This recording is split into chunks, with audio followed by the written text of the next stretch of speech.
This is a story from my childhood on Black Bay Road in the Ottawa Valley.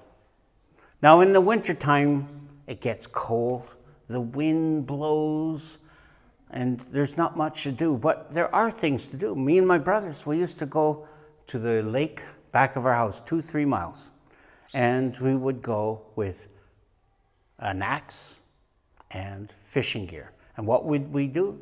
Ice fishing. Now, when we went out, one would carry the axe and the other one would chop the hole. And on this day, I went with my brother Robert. I carried the axe, and when we got down to the lake, he took the axe and he started to chop. Chop, chop, chop, chop, chop, chop. He went through the ice, and the chips were flying through the air, and it was a bright sunny day, and as the ice chips went flying through the air, they shone like diamonds tumbling in the blue sky. I thought, if those were real diamonds, I'd be rich. And meanwhile, Bob kept on chop, chop, chop, chop. The ice chips kept on flying, and Bob went down 1 foot, and he went down 2 feet. He went down 3 feet. He went to 4 feet. The ice was very thick. It had been a cold, cold winter. How cold was it? It was so cold that the birds were stealing wool off the backs of the sheep. It was so cold that when we hauled the water out of the whale, there would be ice on the pail by the time we pulled it to the surface. It was that cold. And so it was no surprise that Bob had to keep on chop, chip, chip, chip down 4 feet, 5 feet, 15 feet straight down. He hit the bottom of the lake. For a moment there was silence, and my brother's voice came out from the hole in the ground. I don't think we're going to get any fish today, Norman. I've hit the bottom of the lake. I looked over the edge of the hole, and down there was my brother Robert standing on the bottom of the lake.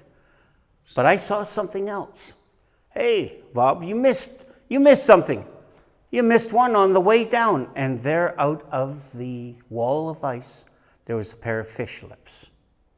And where there's fish lips, there's a fish, of course. And Bob climbed up, and with the axe, he chopped out a fine 2-pound bass. And behind that, he could see a shadow. And he made his way, he chopped through, and there was another fish there, and another fish, and another fish. And to make a long story short, and a short story merry, he ran into a huge round ball of fish. See, as the lake had frozen solid, the fish had all huddled together to try and keep warm. Poor things, they didn't know they were cold-blooded, and it wouldn't do them any good. And I turned to my brother Robert and said, Bob, you know what we've got here? No, he says, I don't know, what do we have here? I said, we've got ourselves a fish mine. A fish mine? Yes. And this is what we're going to do. So we went down to Giesebrecht's store in Petawawa, and we let it be known for a few coins that people could get all the fish that they needed.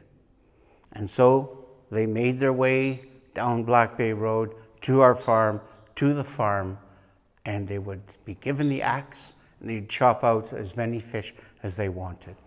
And all that winter, the fish piled up and the money piled up, until one day I realized we had taken nearly half of the fish. Sorry.